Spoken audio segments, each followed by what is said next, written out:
naman po nagaya ng sagot ang dating Pulis Maynila na si Joselito Binayog sa arraignment ng kanyang kaso kaugnay sa pagtutorture umano sa isang lalaki sa loob ng presinto. Desidido naman ang pamilya ng biktima na ituloy ang kaso. Para sa karagdagang detalye, may live report si Ian Cruz. Ian. Yes, Jiggy, humarap na kanina sa Manila RTC Branch 1 ang dating Pulis Maynila na si Senior Inspector Joselito Binayog sa salayan Jiggy ni Judge Tita Bughaw Alisuag para nga mabasahan na siya ng sakdal. Si Binayog ang dating pulis na nakuna ng cellphone video na pinapahirapan ng inaresto niyang si Darius Evangelista noong 2010. Pero Jiggy, hindi nga nagpasok ng plea ang dating Pulis Maynila kaugnay sa kinakaharap na kasong paglabag sa Anti-Torture Act. Kaya naman ang korte na ang nagpasok ng not guilty plea para sa kanya. Dumalo rin sa arraignment ang asawa ni Evangelista na si Margie kasama ang anak at biyanan na nasa ilalim ngayon ng Witness Protection Program ng Department of Justice. Tuloy daw ang kaso at hindi sila papaareglo.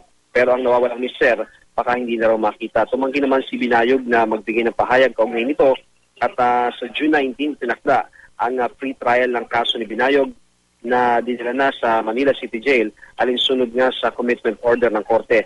Sige, bukod nga kay Binayog ay nauna nang na-arrest sa kaugnay ng kaso ang pamangkin niyang si PO1 Rex Binayog at si SPO1 Rodolfo Ong habang patuloy pa rin pinaghahanap ang kapatid Binayog na si PO1 Nonito at sina Superintendent Rogelio Rosales Jr., SPO3 Joaquin de Guzman at SPO1 Dante Bautista. Jiggy? At yan, sa ngayon yung custody ni Binayog, nasa intelligence group pa rin ng PNP? Jiggy, alinsunod nga sa commitment order na ibinigay ng Branch 1 ng Manila RTC ay inilipat na yung custody nitong si Binayog sa Manila Jail. Doon sa Kilmet Jiggy at kaninang umaga matapos nga itong kanyang arraignment ay isiretso na rin siya ng mga intelligence agents nga nitong PNP-IG doon sa Manila City Jail at na-commit na siya doon, Jiggy, sa Manila City Jail.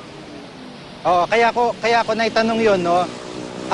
Hindi ba pinoproblema nung mga pulis o nung korte kasi considering na meron siyang kinakaharap na kaso ngayon, yung mga napakulong niya dati na maaari niya makasama rin sa selda ngayon, hindi ba nila parang napag-usapan din yung kanina?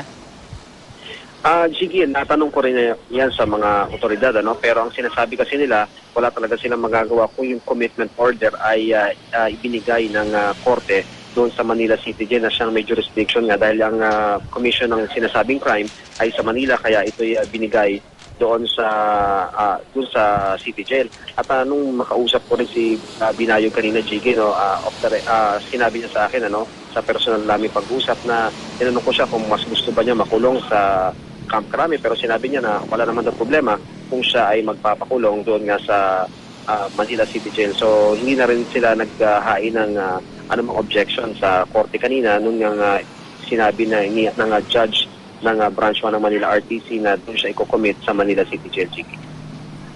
Maraming salamat, Ian Cruz.